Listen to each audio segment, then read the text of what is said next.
Where have you been? I've been sitting here for like a month and a half. You know? It's not cool to ghost me, guys. Feelings too. Let's move on. I've been a little busy. Everybody's busy. It's not me. It's not all about me. The world's not all about me, guys. I know you think that, but I thought that until recently. In fact, I'll go start thinking that again in a couple seconds. But for now, let's both sit with the premise that the world's not all about me. And the fact that I've been busy, that's life, man. You gotta, do stuff. You gotta go places and do things for other people that you wouldn't do because there's commerce. I don't think I'm telling you anything you don't know already. A lot of public transportation in New York City. That's fun, especially when people start coughing in the fall. Post-COVID coughs are just all the more welcome, I'd say. I was on a train. This is true. I'm sorry I haven't gotten into cards yet, but it's been a while. Let's catch up. I was on a train and I was hearing coughing constantly. And the person right next to me was coughing about as much as anybody, which again, I love that. And I started counting between all of the coughs. And the highest I got in maybe 10 minutes of counting, which, by the way, doesn't it sound like a fun ride? All this, this is what I do. I got to 30 seconds between coughs. That was the largest span. We're having fun. So Mike Baseball Card Collector, that's his name, Mike Baseball Card. He's a big deal. We all know him, but I always get names wrong. He did the pet peeves thing a long time ago. And in the pet peeves thing, I was talking about, one of my biggest pet peeves being existential dread. I just don't care for that. And I rated my omelet in that, if anyone remembers. What did I rate my omelet? A 1933 Goudey Melvin portrait. Right? I didn't have that card at the time. All right. We're going to take a closer look at this card, but let's do the flippy pie. I say flippy. I say let's flip it.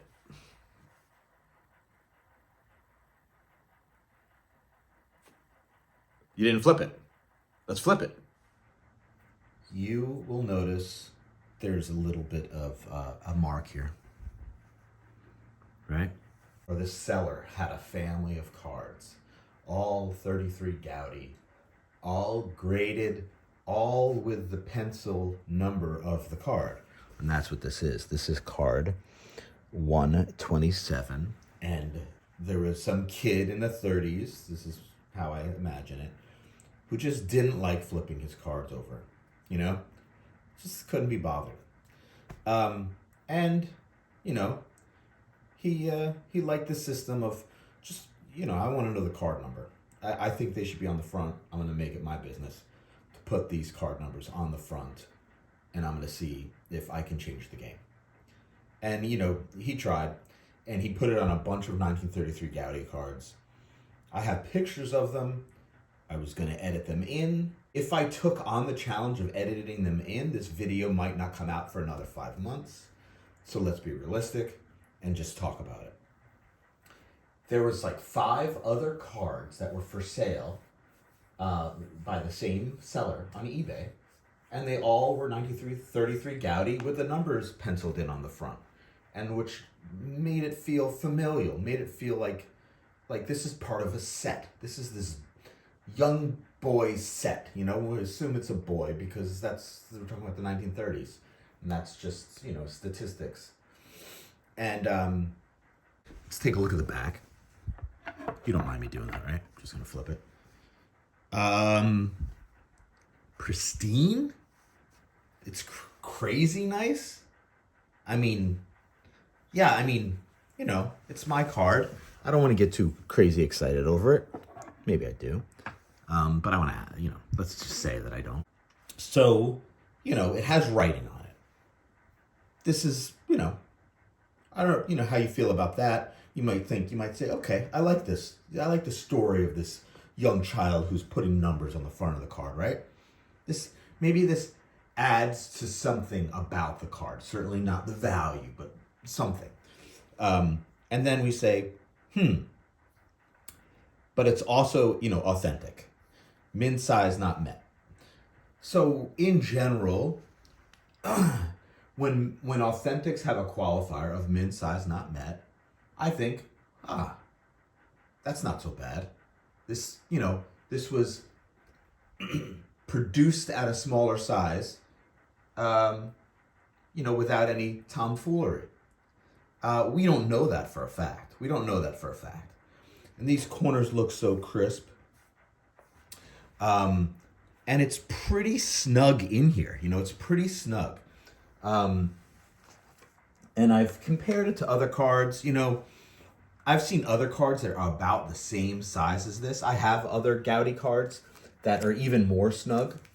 But I've compared it to other cards that, let's zoom in a little bit here. If we can even see the let me do this. Okay, can we see the distance there? I think it is the top to bottom is the min size, not the left to right. This is what I believe. So it's really kind of, vague here, or tough to see. So this card also has really sharp corners. So, I kind of bought it pricing in that this might not be an honest min size. This might be a little bit of a trim job. But I've had conversations with a couple of my hobby friends. I think that I've had conversations with Shane, Shoebox Legends, Vintage Sanctuary, and Dylan Double D. And now I'm getting some of the conversations mixed up, but collectively they said to me, they said to me, Doug, I love you on behalf of all the three of us, they said. And I appreciate that, guys, really. And they said that, why would someone trim a card and not try to erase, some snot-nosed kid's writing on it? And now, by the way, as we start getting into the trimmer's mindset, now the kid turns into being a snot-nosed kid, because now you gotta take on the mindset of a trimmer. And let's leave the penciled in number, but trim the card. Is that how our criminal activities work? Is that how my mom taught me to be a good criminal? I don't think so. I think my mom taught me, to go all the way with my criminal activities. If I'm gonna trim the card, I'm gonna do all sorts of stuff and maximize my criminal enterprise profits. I have bottom lines to worry about. I have criminal, rivals that are bragging about how they've erased the pencil marks. So it's embarrassing. And my mom thinks I'm a loser, So it's not working out if I'm a trimmer who also doesn't erase snot-nosed kids' pencil drawings. All right, so this is the discovery work that I've been doing, and looking to get your thoughts here. Here we have a Melvin Ott portrait, 1933 Goudey. It's a card and a half, and I really, I'm sarcastic a lot. Can't help it. It is a deflection of existential dread. You want me to be depressing, or do you want me to be intolerably sarcastic? It's one or the other. So, all right. So, and listen, guys, I appreciate you going on this journey with me. I appreciate everybody, especially my friends who make videos I really have been finding it hard to seek out my card time. I find myself having to go to work, and, like, physically. It's wretched. Okay. I'm not going to put you through this anymore. I just can't do it. I really wish you guys well. I'm sorry I haven't been watching the old tube as much. I'm supporting everyone emotionally. I still think the world of the community. You guys are awesome. Thank you for having the patience. You sat through this. You know what?